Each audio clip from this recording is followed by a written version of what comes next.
Don't control things. A government can't control the economy without controlling people. It's Crane Durham's Nothing But Truth. Hey everybody, welcome back. Crane Durham's Nothing But Truth proudly on, say it with me now, AFR Talk, and what a share-a-thon. Thank you to each and every one of you that participated in some way through prayer, through giving. It was amazing. 1.9. What was the total there, Brent? That's right off the hand. Brent's going, it's like $1.9 million. That's a lot of cabbage, and we certainly appreciate it. It is a testament to something that I've been talking about for some time, which is you all are a lot stronger than you think, and there are a lot more of people who are looking for the truth. AFR Talk, AFR Inspo, great network, AFA, organization. So they may not be as loud and vocal with their support. See, the left has a huge megaphone, but not necessarily a lot of people behind the megaphone. I believe that. I truly do. But what was different, Crane? Well, I'll get to that. What did you think about the news this weekend? Which part? I mean, we've got the Obamacare story, of course, and we'll get some more on Obamacare in just a moment. I think the big news this weekend was 60 Minutes did its job. Isn't that great? I don't mean this in a smart alecky way. I truly like the fact that there are outbreaks of journalism from news organizations. We don't have the contrast that we do with the mainstream media at onenewsnow.com, American Family News. So when you hear Chad Groening or you hear Chris Woodward and they tell you the truth, Chris Woodward just tells the truth about raising the minimum wage and the consequences of that, and a balanced report, 2 studies or 2 groups. Really good stuff. But when it happens at 60 Minutes, it's particularly interesting when it comes to Benghazi because they carried the water for the lie. And for those of you who are not familiar with it, we will get to that with Buzz Jacobs. He is the co-director of Benghazi 9/11, which is, yes, a documentary about Benghazi and what actually happened. So we'll be speaking to him in the second segment. President Obama opening up immigration again. Why would he do that? Well, it allows him to call people who don't agree with him racist. I don't mean that actually I do mean that. I mean that exactly how it sounds, because that's exactly what happens. The messaging is not on the substance of the issue, the rule of law. It becomes, hey, you don't agree with us, you might be a guy who likes to dress up or a gal who likes to dress up in sheets and burn small teas. And that's how juvenile and cartoonish and just flat out wrong our debate is in our country today. Thank you, Captain Obvious. Well, I'm just bringing it up. Yes. What about the other members of the Moron Patrol, Crane? Well, Westboro Baptist Church and the Black Panthers. But that's not, you're not going to be called that if you oppose amnesty or immigration reform as we know it. There are good people, by the way, on the side, both sides of the issue. There are good ideas. I get it. I don't think people are one way or another, but you do have demagoguery within the issue. And when it's communicated by the loudest voices, especially pro-reform voices, it's criticism of the people who believe in the rule of law, describing them in the way I just told you. Why would they do that? Well, there are other cases to be made, certainly compassion. I got to get to this. I'm behind already. Got a lot to get to. Yes. Crane Durham's Nothing But Truth, probably on AFR Talk. What about the NSA, Crane? Are you going to talk about that? Yeah, I got a clip from Mike Rogers, chairman of the House Intel Committee. I'm going to tell you why the NSA story is a huge story, but not necessarily because of the overall substance of the story. We'll get to that. Right now, I want to go to a debate between a former senior advisor to the President of the United States, the man who ran his campaign, Democratic strategist, that's strategist, come on, David Axelrod, and the senior senator out of the great state of Oklahoma, Tom Coburn. No, that's Inhofe. Sorry, pardon. Okay. So the junior senator? Yes, I believe so, and just rank age. But bottom line, they were on Morning Joe, and they had a debate about Obamacare. And David Axelrod said, hey, most people will keep their insurance with Obamacare. And it was very interesting because this has become the focus. I recognize the website complete, utter debacle. Yes, but there are some other parts to the story that actually really go at the foundation. Even if they fix the website, you're still going to get a big problem. Yeah, a lot of people will be able, most people with their employer plans will be able to keep them. I get that. Their premiums will go up, by the way. But when it comes to the individuals, that's not true. People buying their own or maybe dumped off their employer, and guess what? Then dumped into the individual market. That all said, the debate between Tom Coburn and David Axelrod begins. Roll it.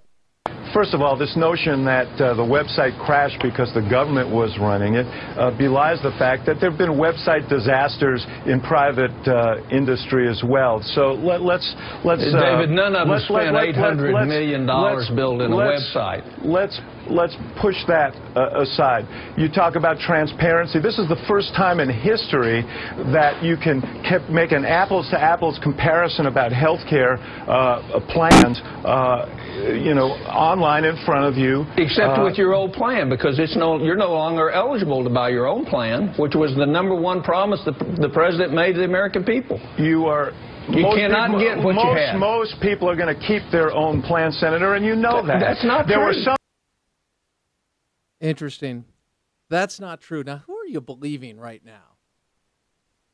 Because the government did it doesn't mean, well, actually, they knew about the problems before going in. They wanted to make sure that people wouldn't be able to see the prices without applying the subsidies because they know it would turn people away. Even with the subsidies, it turns people away.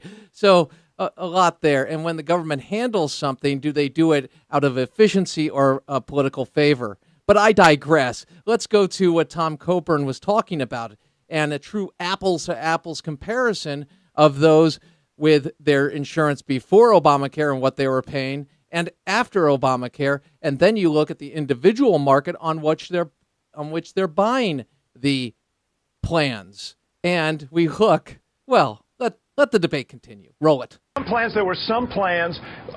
There was the head of Blue Cross in Florida was on television yesterday. He said there's a small number of people in his state who are going to be transferred to plans that have a higher quality. And most of them will be subsidized and will end up paying less for those plans. So let's not play games about it. People are not going to. The majority of people in this country, the vast majority of people in this country are keeping their plan. People who are uninsured are going to have choices they never had before. And as for government, I mean, and there are private carriers. Their insurance is not going to be with the government. Their insurance is going to be with private carriers. So let's be straight about that. Now, in terms of the government getting involved in health care, nobody is suggesting that we should disband Medicare, although we heard many of the same complaints about Medicare back in the day when Medicare was debated. David, let's talk about Medicare for a minute. Nobody's debating about the vet. Okay, well, Coburn went on to point out that 20% of everything that's spent, this is a quote from Coburn, in Medicare is defrauded from the government. Over $80 billion a year. That's over $80 billion a year. Medicare is set to go broke 2024, less than 12 years. Now, interesting, we're going to go with plans that have already brought us unfunded entitlements that we can't pay for and are unwilling to reform, unless, of course, you're conservative, and then they just lie about the reform.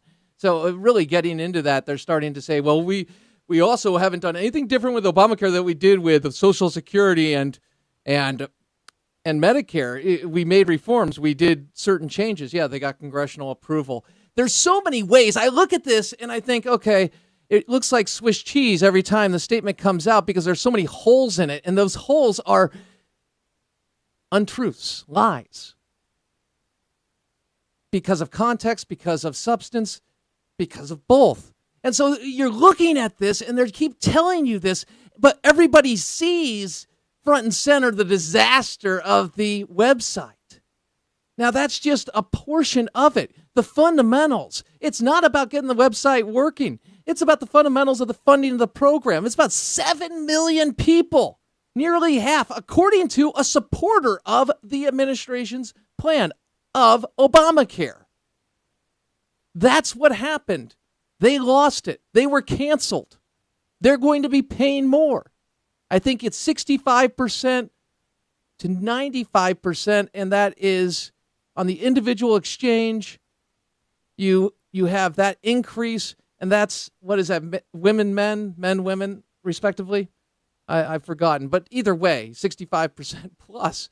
This is the problem. They told us something. Then you heard a lot about something else, didn't you? You keep your plan. No, that's not true. That's just simply not true. Now, many of you listening are already sitting there going, this thing's a turkey. Crane, you told us it was a turkey. We knew it was a turkey. It didn't make sense. The funding, the idea of bending the cost curve through the magic of a government wand, it doesn't make sense.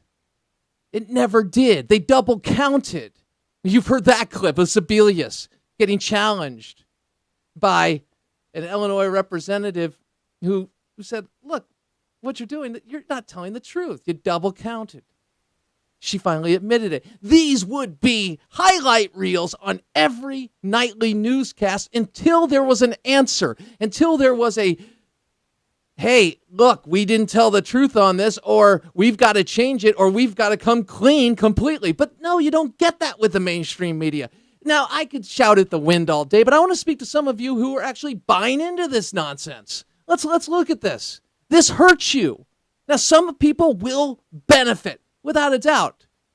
You could always take other people's money, give it to some other folks, design a particular program, especially in a country of 300 million plus, and say, hey, I'm going to help you in this sector.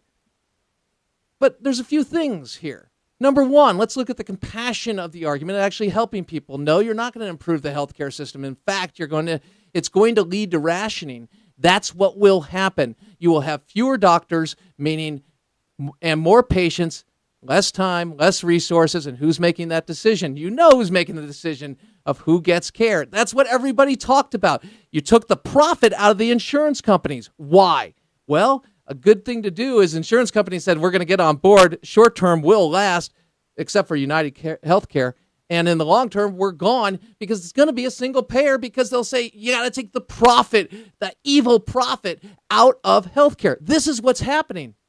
So your access to healthcare, your access to a doctor is not going to improve. The costs are going to go up. And overall, the quality is going to go down. So why on earth would you do it? Do you buy it? Oh, well, wait a second. In the short term, you'll benefit maybe for a few years, but not in the long term.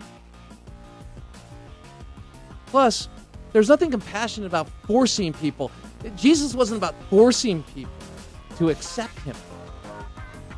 This is the law of the land. You have to buy a product. Yeah, I know they're talking 6 weeks to push back the individual mandate. It's not going to change because it's not about the website. Website's a huge mess up, privacy concerns, a whole host of things. Don't get me wrong. It's about the fundamentals. This thing just will not work. But what bothers me and what should really bother you is the fact that you're being lied to about it. And they keep lying. And they count on you just being ignorant or stupid. And that's nothing but truth. AFR talk.